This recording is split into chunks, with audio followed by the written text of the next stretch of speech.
Good morning from Savannah, Georgia. This is our last day in Savannah, but we're going to hit some of the sites that make Savannah what it is.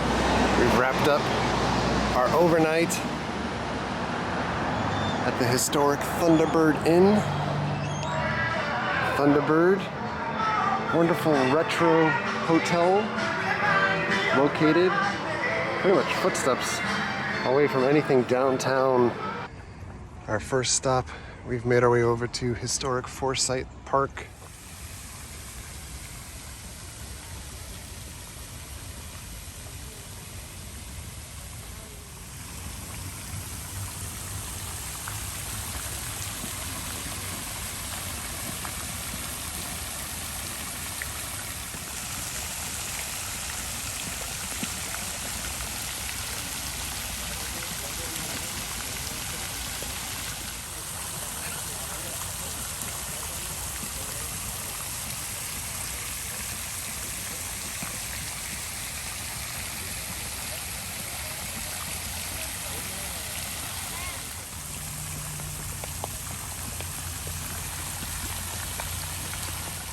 Considering I'm coming from a state that doesn't really have a fall and change of seasons, this is just what the doctor ordered. Colorful trees, crisp weather, beautiful scenery. Absolutely gorgeous.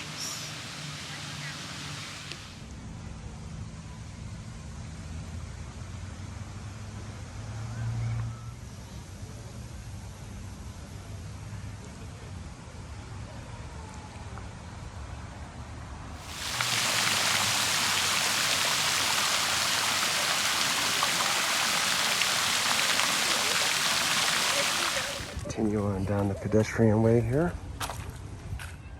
Here's a little history on Forsyth Park.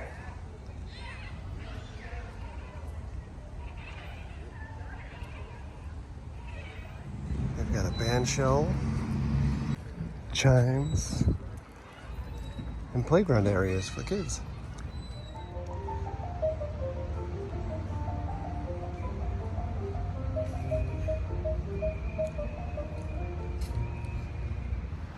Got some incredible decorations, including that Christmas tree.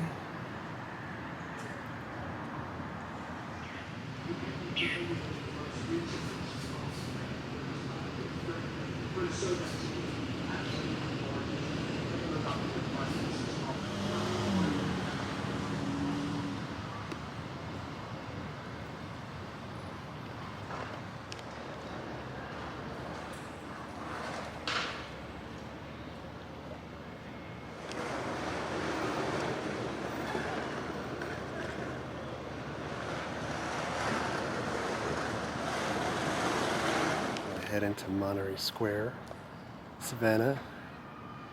Tons of squares throughout the city, most like mini parks, all with monuments, tributes.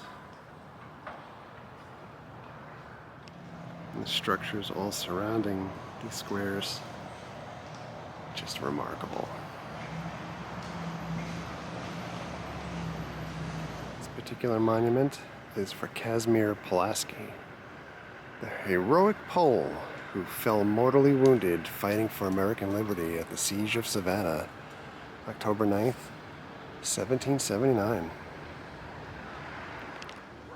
And as this plaque is saying, the remains of Casimir Pulaski are actually encased below the memorial here.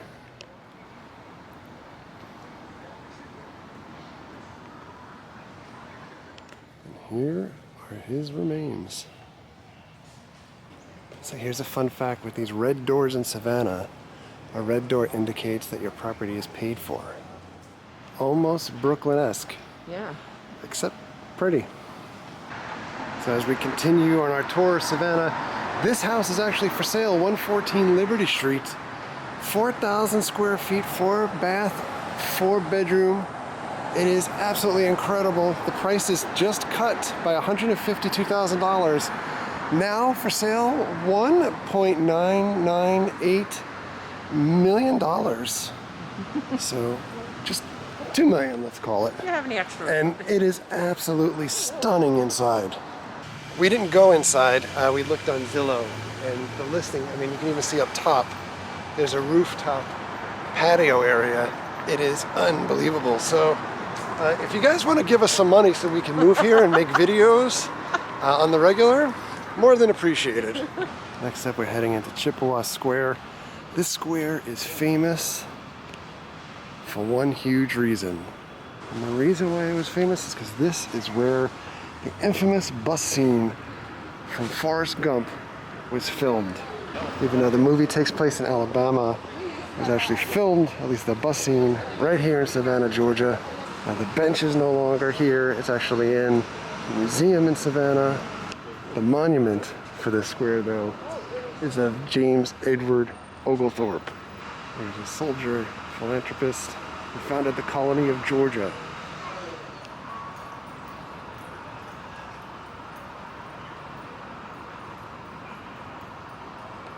And there's just some incredible sight lines no matter where you're walking around the city. Got this theater now running the Christmas Spectacular, socially distanced. Last year when we were here, we missed Elf. This year, we're missing the Christmas tradition. Next up is a quick stop over at Bonaventure Cemetery. We did a pretty detailed video here in the past. I'm just gonna take a little walk around.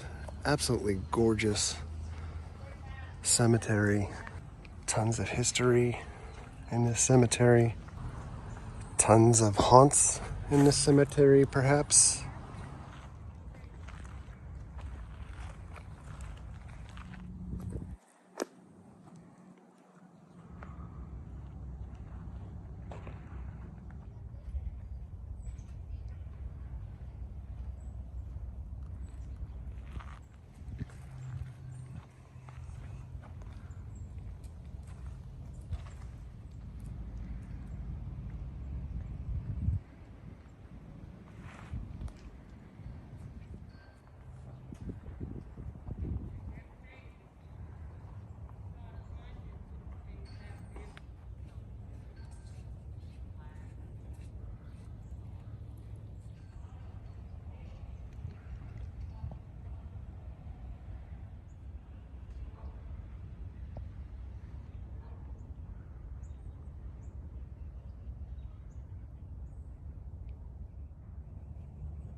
Perhaps one of the most famous residents here is Gracie Watson.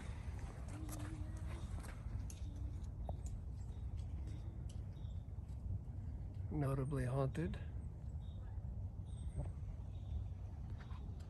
Here's her story.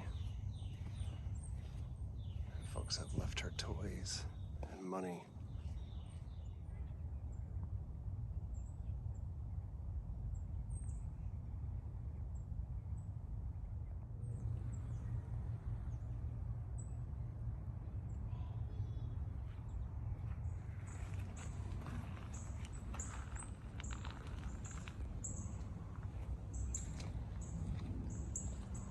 All right, moving on from the cemetery, we've worked up a little bit of an appetite. No breakfast yet today, so we're gonna head and get some food. Now for brunch today, we made a reservation at the Gray Bar and Restaurant. I'm really excited to eat here. The Gray is a restored 1938 Greyhound bus terminal. Right here, you see where the floor is worn out. This is where the ticket counter was to buy your tickets to get on the bus.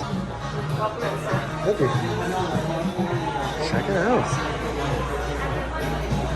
Check it out. Little Greyhound doggy. So the couch is just weathered. It's not original to the bus station, but there are a lot of things here that are original.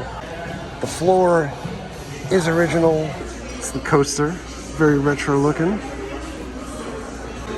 We've got brunch beverages. Here's the menu for brunch. I might have to get fried chicken and hoe cakes. I'll give you a little bit of a shot inside here. Out these doors was the actual Greyhound bus area. A little mimosa and some wine. It's a Sunday. So this room was a waiting room actually only for white folks. This waiting room in the back was for people of color. Upstairs, we had a women's shower room. Look at these tiles. And the original floor. Wow. If you come to the Gray, you can rent these spaces for a party or eating. Check it out.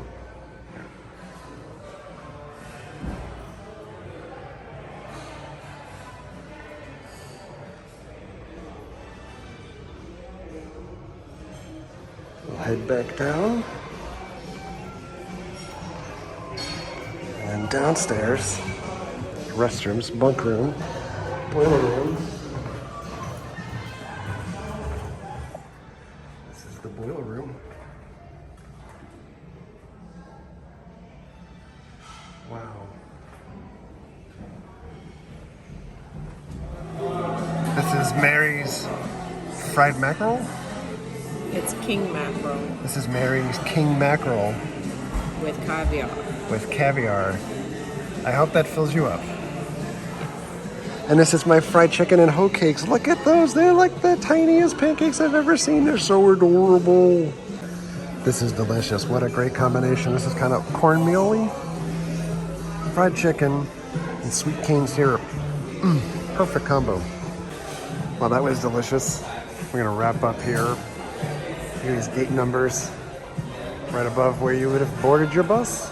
Similar to when we stayed at TWA Hotel in New York. They gave us some postcards. So we're done with our food. We're gonna head to one last place and hopefully the rain will hold off.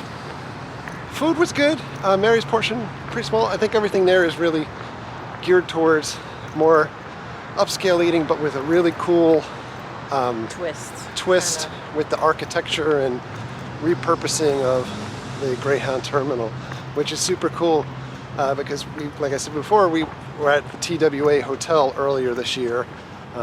Also in Savannah earlier this year, we were at the Railroad Museum.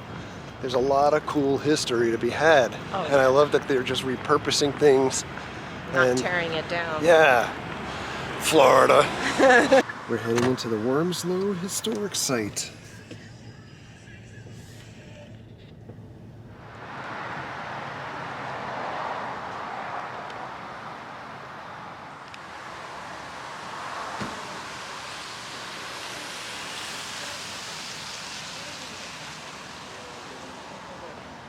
So, this is kind of the money shot here. This is not the smoothest road. No. This actually goes for 1.25 miles in distance. And this historic site is for Noble Jones, who was one of the first settlers of the area, the 1700s. Here's a little information on Noble Jones.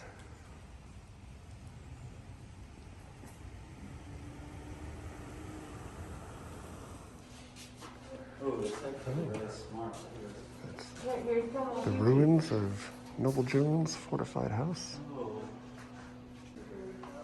Here's some trash that they found on site. More items found here in 1969. Wow. Here's a list of purchases made by Noble Jones. Equipped with the skills of a Templar needed to create a utopia out of the wilderness. Most died or fled the colony in its first years.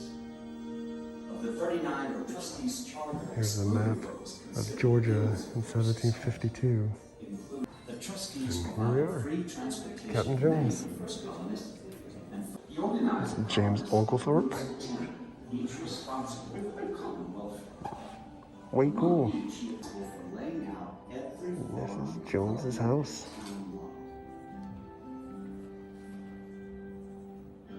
That task alone was more than And we got a couple of trails. We're gonna go check out the ruins of his house.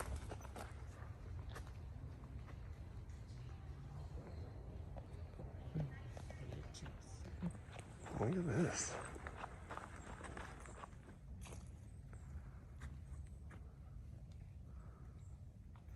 And we're coming up on it. Here's what's left of the house.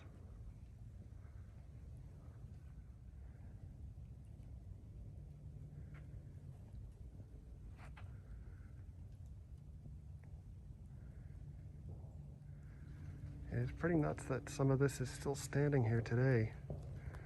And much like the forts that we've seen as we've traveled along the coast of Florida, these have like little shells in them as well.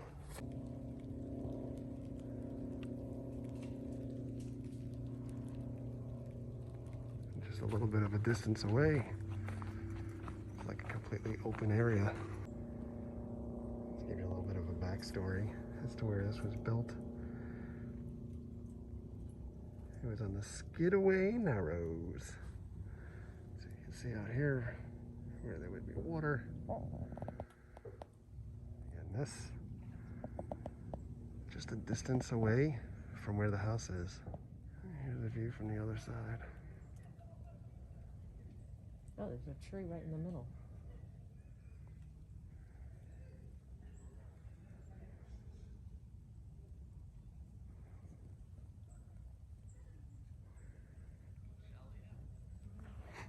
And we must be back in Florida. Oh, we're back home from Savannah. 6 hours later. It's normally like a 3.5 hour trip from where I live, but so many accidents, 11 on the way home, including one that shut down I-95 altogether. But it just actually gave us a lot of time while we were in the car to go back over and kind of decompress everything that we rushed to try to hit over the last 2 days. So we're only up in Savannah for an overnight, which is awesome, but I'd love to be able to spend like maybe a few days there back to back to be able to enjoy things at a slower pace and everything. But absolutely love Savannah. One of my favorite places to visit. So much history, so much goodness to just walk around and look at the old structures and buildings, the bars, the restaurants. It's got it all. It's kind of like, to me, the New Orleans of closer proximity, so that it's easier to be able to get to. So if you're ever visiting Florida and looking for like an excursion for a couple of days, from Orlando, probably 3.5, 4 hours, but just well worth it. Absolutely love it. No ghost stuff this time, so different experience for us. On that note, we're going to get out of here, so thank you very much for coming along. Thank you very much for all of your likes, comments, and subscriptions.